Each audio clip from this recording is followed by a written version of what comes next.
Hello and welcome back to another edition of the European Tour Picks and Bets. Skylar, Hoke here. Tom Jacobs, how you doing?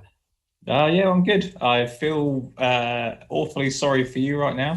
I've just said on my podcast that you're probably going to go to a local care home and punch an old person because you've now been beat by the combined age of 98 years old.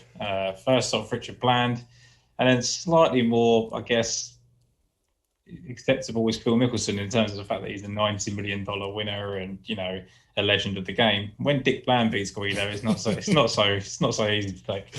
Man, my two favorite golfers in the world. I mean, I'd be on cloud nine. Guido Brooks, back-to-back weeks, U.S. Open coming up. Both of them are going to go 1-2 there. Bet the exacta. It was too perfect and just the heart ripped out. And the thing is, they did it to themselves at the end of the day. Phil played excellent all week, but there's no reason that Guido shouldn't have beat Richard Bland. And there's no reason that Brooks, had he brought any sort of a putter over the weekend, not beat Phil Mickelson. So they did it to themselves. And I mean, I guess in a sense, it's a little bit more painful because it was right there in the grasp. But I mean, I let my emotions get to me a little bit. I did enjoy watching Phil yesterday. I mean, it was magic, him, that scene on 18, just pandemonium. It's one of those things that you'll never forget. And it's just why golf is just such a fascinating sport. And a 275 to 1 long shot, setting, the world back 2 decades to what he did. It was just an incredible experience to watch. I think we've been incredibly lucky. I was saying this about major winners in recent years. You've had Tiger at the Masters. You've had Hideki come and do something that, may not mean so much to me and you, but for what it meant in terms of his country, absolutely huge. Mm-hmm. And then you get Phil Mickelson come and do something so romantic. And you look at the times when Tom Watson or Greg Norman could have won an Open, and those things are now happening. Okay, Tiger's not up at those ages, Mickelson is, but Tiger was broken and then comes back. And I said it at Sweet. Tiger will probably go and win the Masters at 51 now, just to not let Mickelson get the edge. But yeah, it's incredible. I mean, when you actually look at it, and I look back at Mickelson's form this year, there was enough. There was enough to kind of suggest he could do it. Like, if you really thought that the PGA Championship was going to get as tough as it did, and you didn't think it was going to be dominated by long drivers, even though he hits bombs, there was stuff there. There was plenty there. I couldn't see it myself. I said on Wednesday night, he was like 600 to 1 on Betfair Exchange. That's quite big for Phil Mickelson. Still didn't bet it. I decided to take Sam Horsfield. What's the point of that? He was there for a little. Yeah, he was there for one round and got really excited when he was 900 to 1. And then his arm did legitimately fall off. So, it's romantic. It's great. I don't know if that's going to get beaten in all seriousness. I don't think Tiger's going to be playing majors at 50. So I don't know if he's probably going to allow him to. One thing I'll ask you before we move on, does that lock it up for the Ryder Cup team? It's tough. I mean, there's so many wild cards that are right in the mix. I mean, I think it would be fun. You have another Pete Dye track, but if it's between him and Zalatoris for the last spot, I have a tough time picking Phil over that. In my opinion, of just a better quality golfer, but he's a magician. He's great in, match play settings. He puts up a lot of birdies like he did, and that scoring, does potentially have a positive impact in, a best ball situation. So yeah, it's almost, if I would hope he continues the play. I'm excited for him at Torrey because then it kind of forces Stricker's hand, and you'd like him to not have to leave Phil off if he's still playing that well compared to make the decision. So yeah, I mean, to your point though, he did show flashes. Like I bet him at Wells Fargo and I was like, okay, here we go. First round leader, 7 under, like it's in the pipe. That I was like, oh, maybe he doesn't have 72 holes in him anymore. I mean, he should be teeing it up at the senior PGA Championship, this week. It's just crazy. Him and Alex Checa could have had quite the battle. It's been right down the stretch. Yeah. But no, just a really cool scene from a European Tour side. Who was the most impressive to you over the week? Yeah, I mean, there wasn't as much to shout about as we'd hoped, was there, in terms of the regulars. I mean, a couple of guys that we mentioned showed flashes. Sam Horsfield showed flashes. in the end, you've got to look at Shane Lowry and Podrick Harrington and what they did in the final round. In terms of regulars, I don't think there was as many there as you kind of hoped. What we did see is the American guys that do play the Open well, and that was kind of what we talked about. Yeah, I mean, if you, like we said before too, if you cheated the system, you could have talked about Brooks Koepka, for instance, since he cut his teeth on the European tour. But with Charo fizzling out, that pick was, my main fancy. The one who I am incredibly interested at Torrey, who honestly, if he brought a putter last week, this is wild to me. He could have pushed Phil. Do you know who was third in tee to green last week? It might take you 150 guesses. Martin Laird. Oh, he had a good approach week, but Daniel Van Tonder was third in tee to green. They said about how well he was playing in flashes, weren't they? And his wife was on the bag, and yeah, it would be interesting to see. But there you go. It's a glaring weakness in this game, isn't it? Yeah, but he is. I mean, yeah, third in tee to green, finishes like 45th because he couldn't putt, but it went Phil, Brooks, and then DVT. And when he plays in Europe, he bombs it. Like, he wasn't that long last week, which is interesting, but like he averages like 2 strokes per round on the European tour and off the tee. So he should be able to, I think, get into the US Open. I don't know. I guess it's going to be tight. He's supposed to tee it up next week, so I'm sure I'll bet him next week. But because he's up to 79th. So I don't know if he'll get into Torrey, but if he does, keep your eye out. Yeah, I think, it's an important thing to point out. I think that it's so hard because it's going to be such a different test, isn't it? I think that there was the open conditions into this. Look at the leaderboard and you just see, even as like Keegan Bradley, we talked about him because he's played well in Open Championship. Justin Rose was up there. Tony Finau was up there, even despite the fact he was never there.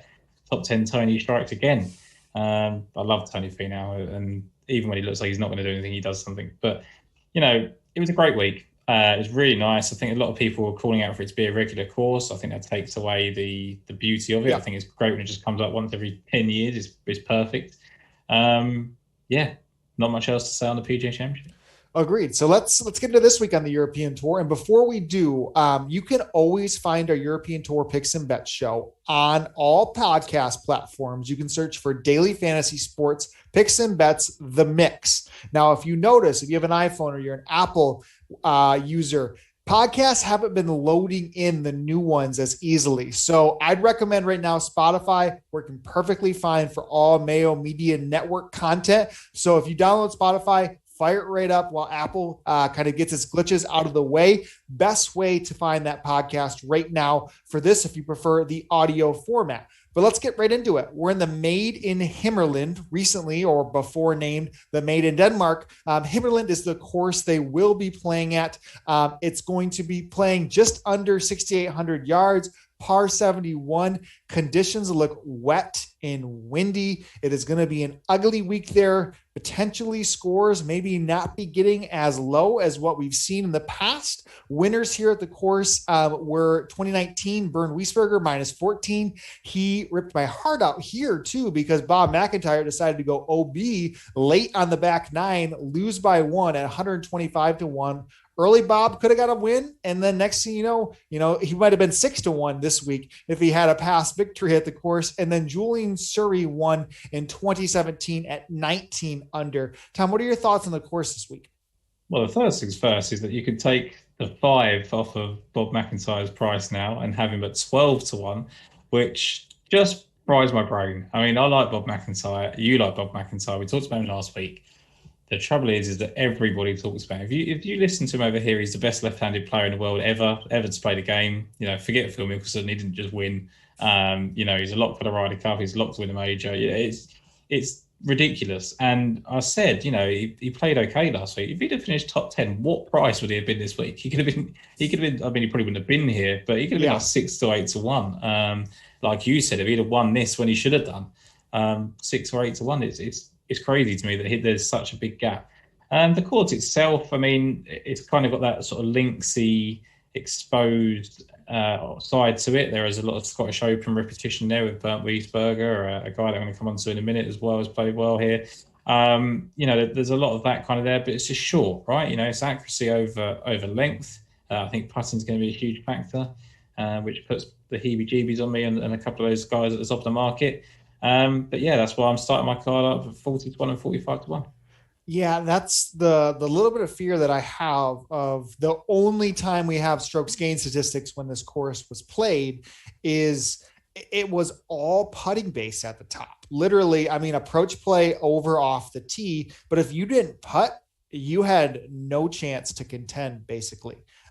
So a lot of these guys, to your point, I mean, McIntyre's up and down with the putter. I mean, if you keep going, Burns a quality putter at times. Matthias Schwab at 25 to 1. You know, at some point, these prices get too low for guys that haven't broke through with these European Tour wins. Next up, you have Beef at 28, who, you know, has had a better stretch of he has probably had it in quite some time. Yeah. Højgaard, Eddie Pepperell, and then the Thunder Bear, Thorburn Olsen, all can be fine in the 28s to 33s. But I'm with you as well, waiting a little bit deeper to start my card. So, Tom, who's your first selection for the week? Yeah, so for me, it's Aaron Rai. And I think he's a player that's kind of not been forgotten about because I think he gets talked about plenty enough because he's this young talent. But for me, people overlook the fact he's had a bit of a bad stretch now.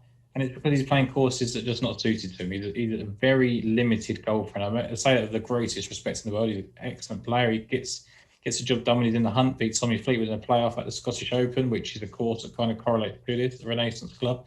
But there's just he can circle 5 or 6 events a year, and he has to really put his all in stat because they're the only places he's going to win. And that's the, you know, if he does it once a year or once every 2 or 3 years, he's going to end up having an incredible career. 10th and 18th here in the past, and that was enough for me to kind of lock into him. I think that 40 to 1 for the bigger places of 45 to 1. You know, he was in the top 10 over the weekend on his debut, and he really bounced back after a terrible opening round in 2019. He was 74, he was ranked 123rd, and then finished 18th for 67 on the final day. So I think it's a great course for him. If it gets really tough, as you've alluded to, it could be wet and tough. That is going to be great for Aaron Rai. Yeah, that's the thing. When I think of Aaron Rai, it's fairway greens. You hope to putt it well. You know, double gloves. You know, conditions were up at the Scottish Open. He won that week out of the bad wave to beat those guys. It was a truly impressive performance at the Scottish Open.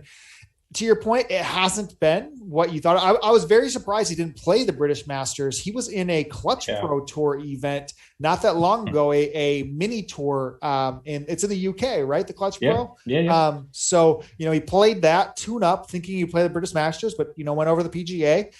He was decent in the WGC as well, what they played here, my backyard in Bradenton. We'll reference that a little bit later too. But I'm going to go with another golfer in that same price range, one who you referenced or thought potentially you'd be joining me on, Jason Scrivener Island. You know, Scriv is just an interesting golfer. He rips off multiple miscuts in a row, finds himself finishing 6th, withdrew, and then starts the year off with a second, and just hadn't really hit his stride because we didn't see him for 11 weeks. You know, we didn't see him until the British Masters, after he did play in the WGC with Aaron Rai, finished T41 there. You know, nothing too special, but again, some of the best competition in the world, shows up at the British Masters out of nowhere and opens with a 79, not too pretty, comes back 71 day 2, and at the PGA Championship ends up being low Australian of the week, T23,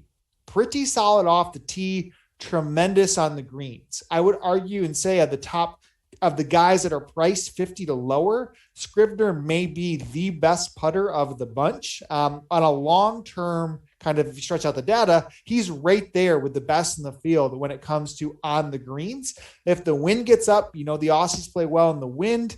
If it gets a little wet, it's a little bit different conditions potentially than what it would be. But, you know, his wins or his best performances have come at the tracks that you potentially would think he would, you know, be in the mix. So for me, Scrivener made a lot of sense at 45 to 1 to start.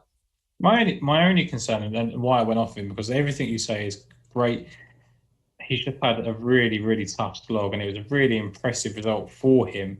And I don't know if that's kind of like, right, I've got to just, whether he can just wipe it clean, he's done what he's done, it was a great week, positive week, and come back here, or whether he is going to be just completely taken out of it. And And, he's priced better than the guys that we're talking about. You're talking about Bob McIntyre, and he's 12 to 1. You've got to really consider that.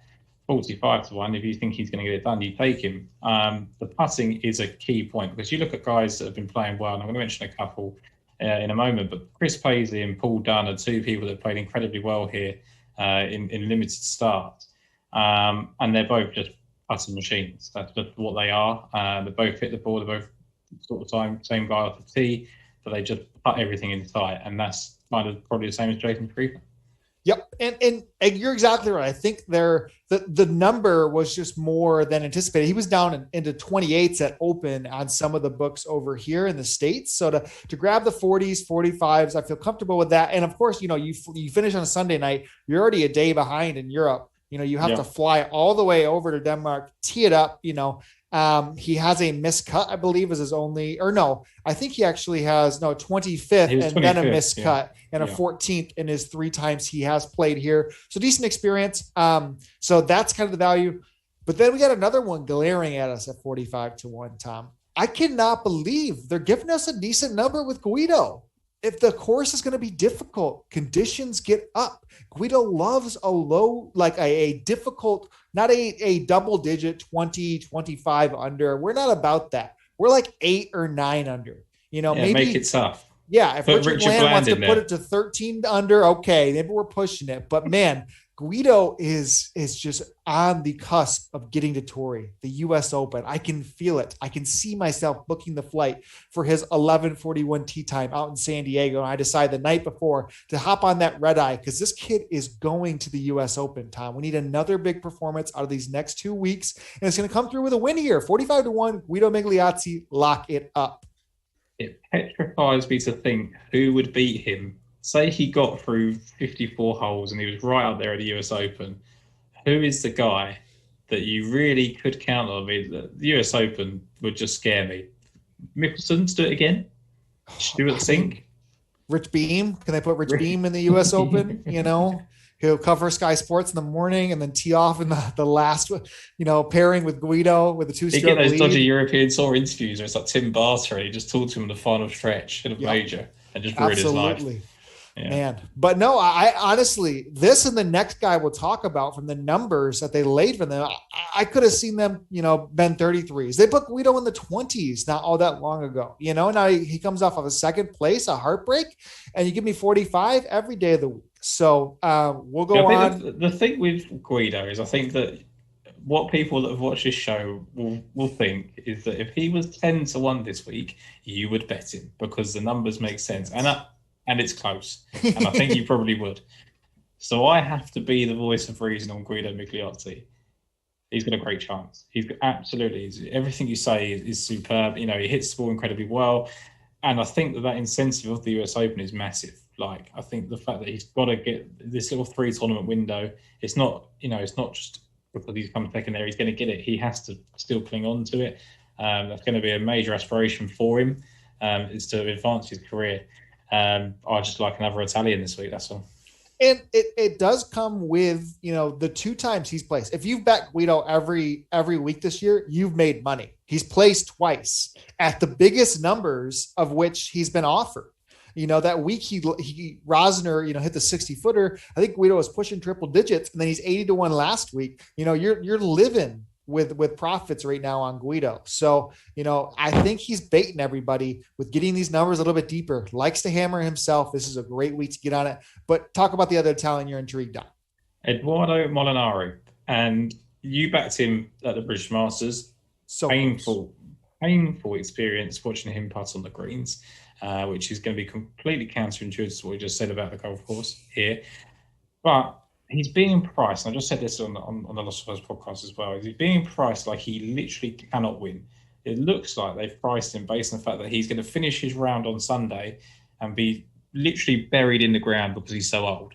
He's 40 years of age. Like, we've just watched a 50-year-old win a major championship. I know it's Phil Mickelson, it's slightly different, but we actually saw Richard Bland win 2 weeks ago in the same event he nearly won at 48 years of age. Eduardo Molinari is a guy that won 3 times. He's been to a Ryder Cup because he clutched up and won 2 events in a row. Made 3 birdies on the spin to win that second event. Both in Scotland. to get into those wins there, which we talk about alluding to this made in Denmark form. He led here after round one back in 2017, I think it was. And look, he's just been in great form with the ball striking. We talk about numbers with Guido. It's absolutely incredible. In the last 8 weeks, he's fourth in strokes gained approach and third seed green for me. 28th, 11th, and third his last three starts in strokes gained approach. If he had, I joke about it all the time, if his caddy could putt for him, he'd probably win. Jason's just said if John Catlin was playing in this event or in or Colonial, he'd win both. I said if John Catlin can just come in and just putt for him, he'll win the event. So there's a couple of scenarios there that helps Molinari help.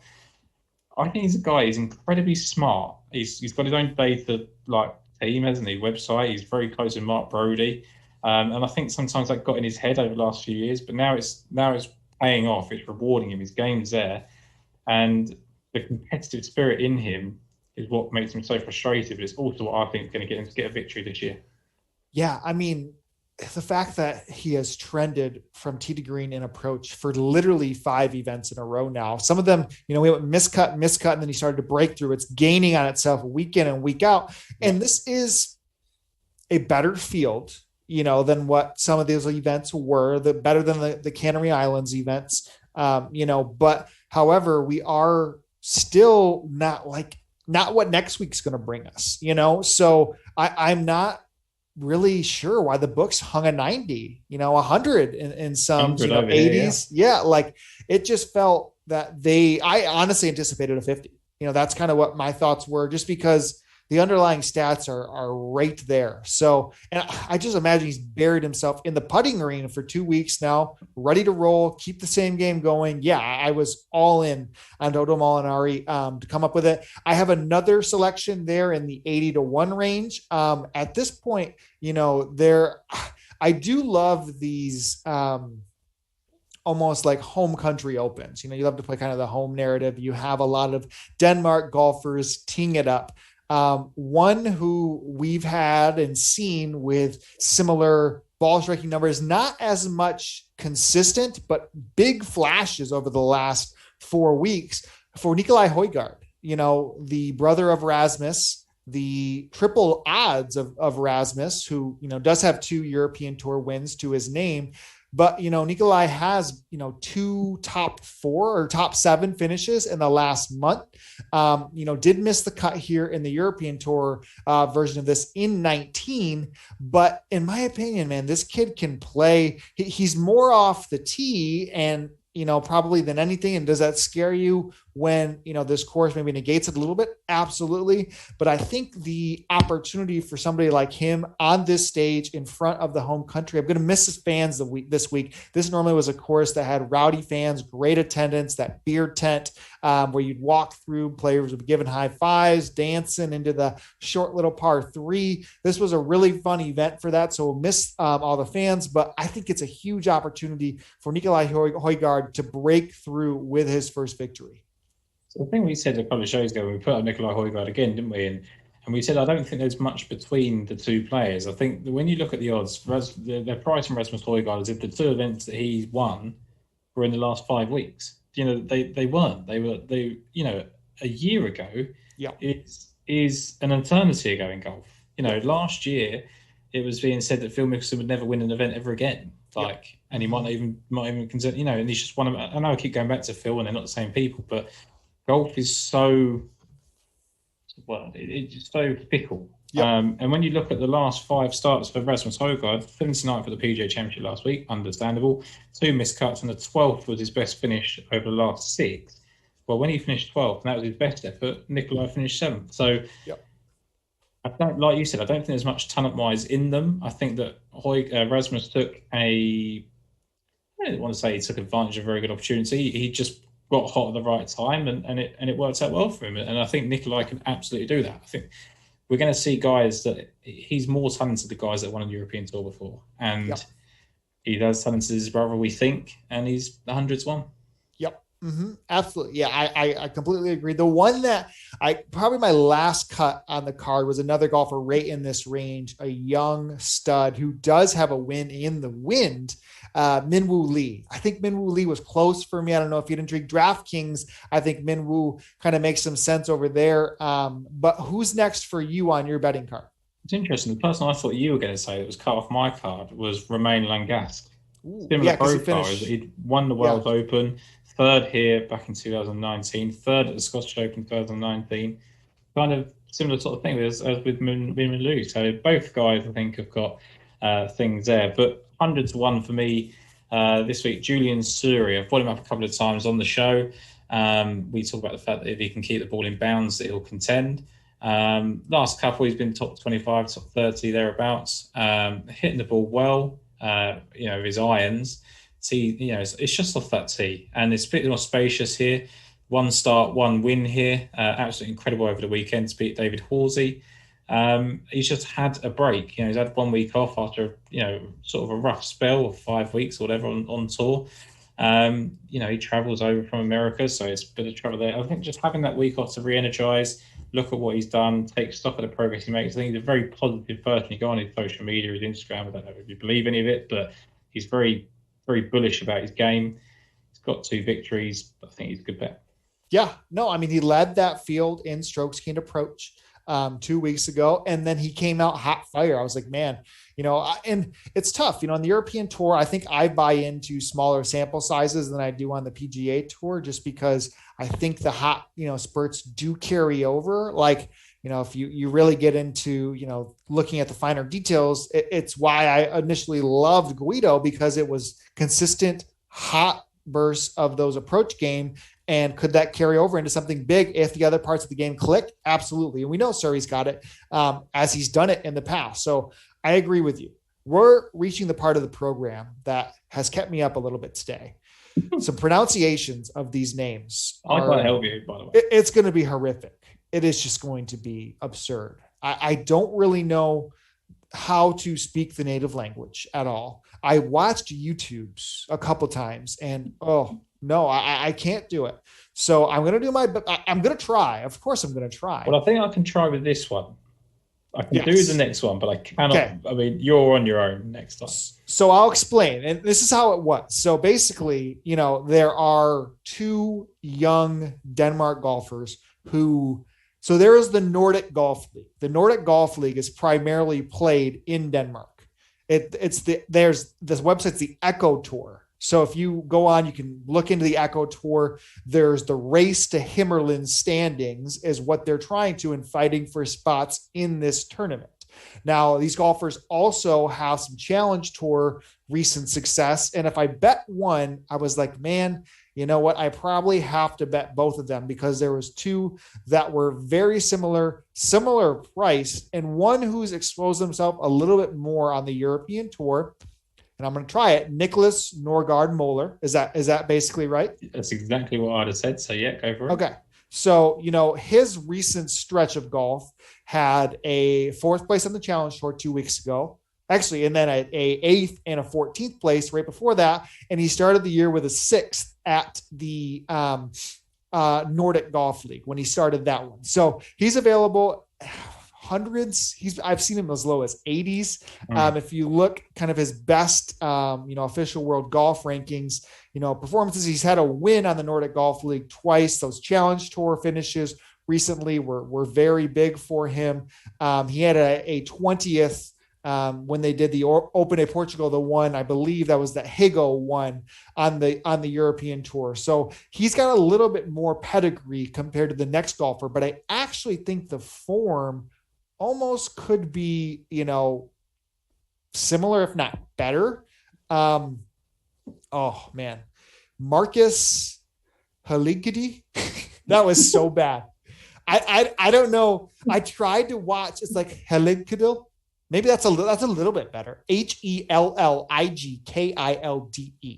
Marcus is the first name. It would be really grunty and it would sound very cigarette-y and because I've been to Denmark and they still smoke in pubs and you get choked out. It'd be or something like that. It'd be something really horrible. Yeah, it was like Yeah, it was. I mean, I'm nowhere near. I tried watching the YouTube, but they interviewed him, and I thought, oh, maybe this is it. And nada, no chance. However, if you look at what he's done, he just finished second on the Challenge Tour 2 weeks ago, had a win in the Nordic Golf League, leads the race to HimmerLand standings right now. Again, these are like, kind of going out on a whim. And you know me, like these are the guys that you probably expect me to bet every single week. And I'm not going to let you guys down. Of course, I'm going to bet them. So, you're playing for the places realistically when you're betting at these guys. And what they do have is more course experience than I would say a lot of these guys do. So when golf really got going, they kicked it off with an Echo Tour tournament. I don't believe it was an official World Golf Ranking sanctioned event, but all these best Denmark golfers in the world decided to play an event at this course, and our man Marcus H won the event. He teed up with Rasmus in the final group, beat him down on that Sunday pretty good at a 54-hole event winner. And again, Thorbjørn Olesen, Nikolai Højgaard, all of these top guys were in the event. He won it there. And then when they've played it on the Nordic Golf League too, he has 2 other top 5 finishes here.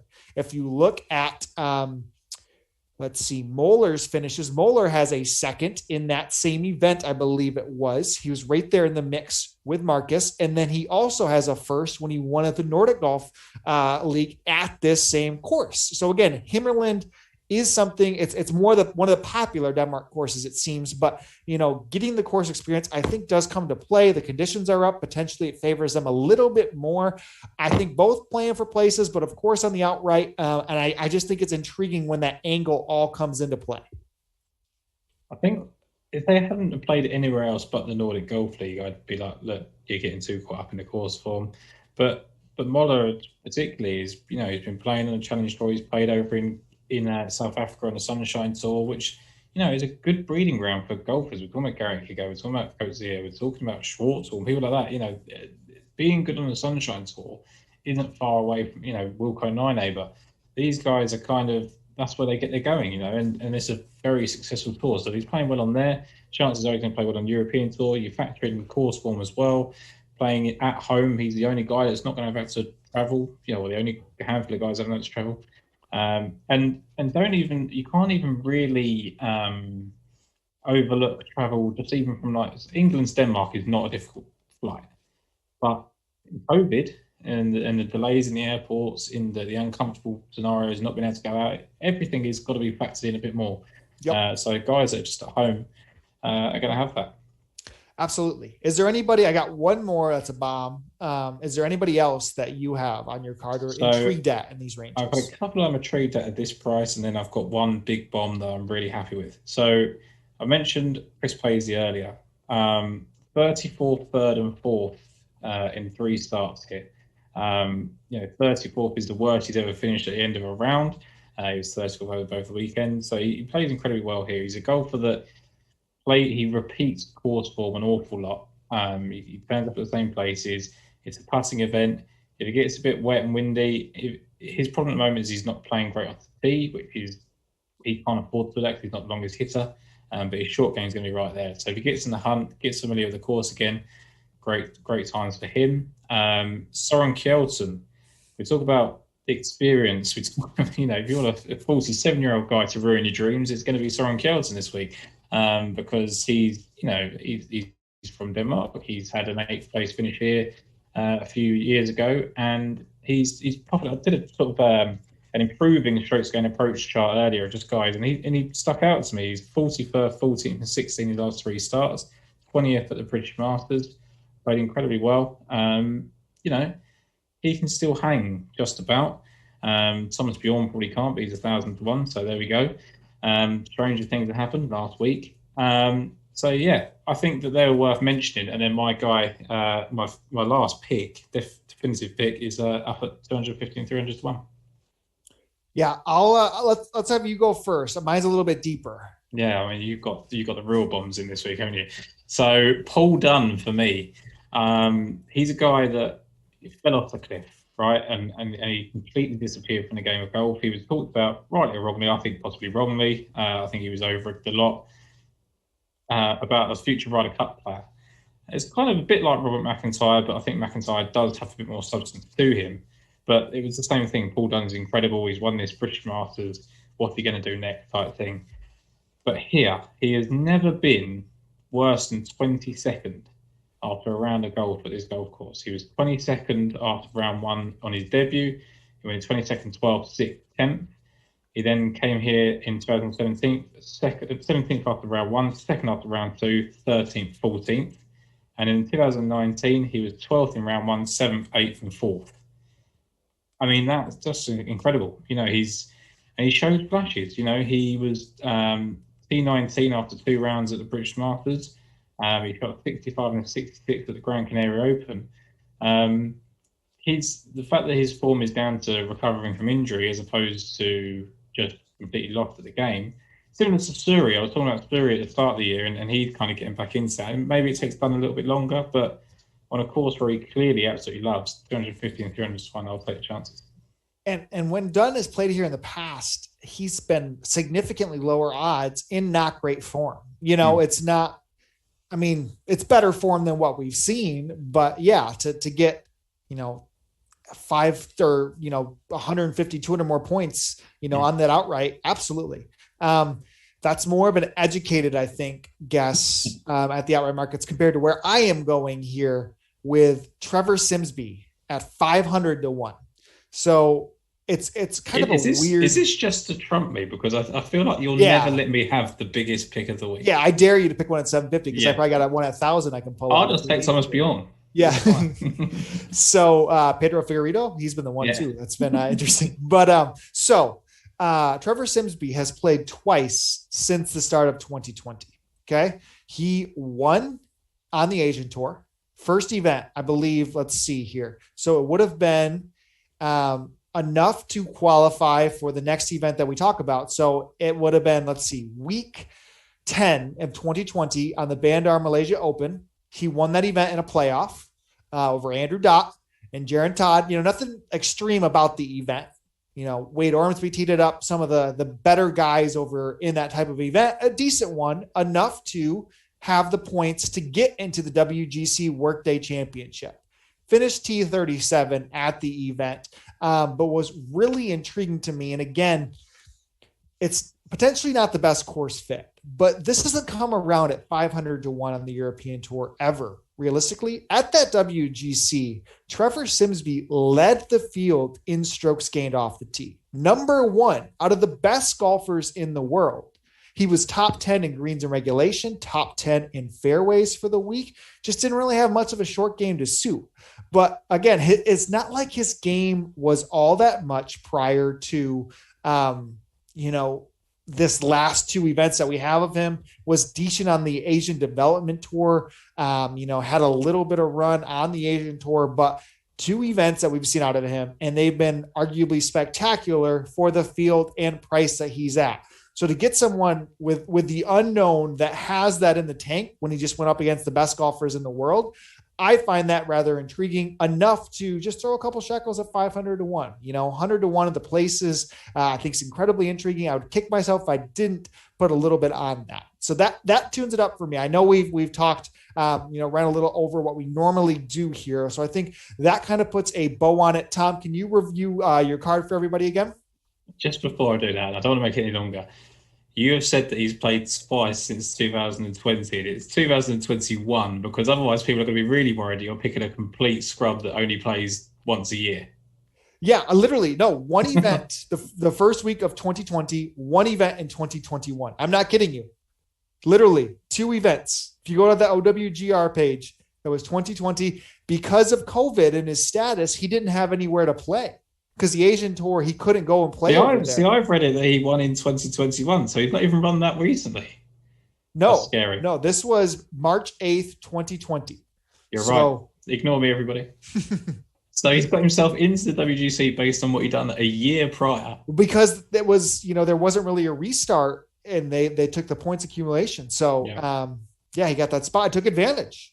That's a crazy stat. First and off the tee. Gains approach, top 10 in greens and fairways there with the Morikawas of the world that week. It's intriguing. I'm going to take it all the back. I was just literally sitting there thinking he's got it wrong. What is he talking about? 2020. It is 2 starts since the start of 2020, and they were almost a year apart. Wow, 500 to 1. All right, let's hear your card. Yep. So I've got Aaron Rye at 45 to 1. Eduardo Molinari, Julian Suri, 100 to 1. Chris Paisley and Soren Kjelds, I'm not sure. I think they could be interesting pivot plays on DraftKings. And definitely, outrights if you want to go that way. And then I've gone for Paul Dunn, who I think is absolutely superb bet at 215, 300 to 1. Love it. I'm with Guido, of course, at 45. Scribner right there with him at 45s. Eduardo Molinari with you, Tom. I think that might be my favorite bet of the week at 100 to 1. Yeah. Nikolai Højgaard at 100. Nicholas Norgard Moller at 100. Marcus H. Halikidi, 175 to 1. Trevor Simsby, 500 to 1. That puts a bow on us for the Maid in Denmark, or Maid in HimmerLand, excuse me. Tom, where can they find you? They can find me the Lost for Words podcast and Tom Jacobs 93 over on Twitter. Yep, and you can find me at Skyhook DFS. Best of luck this week, everybody.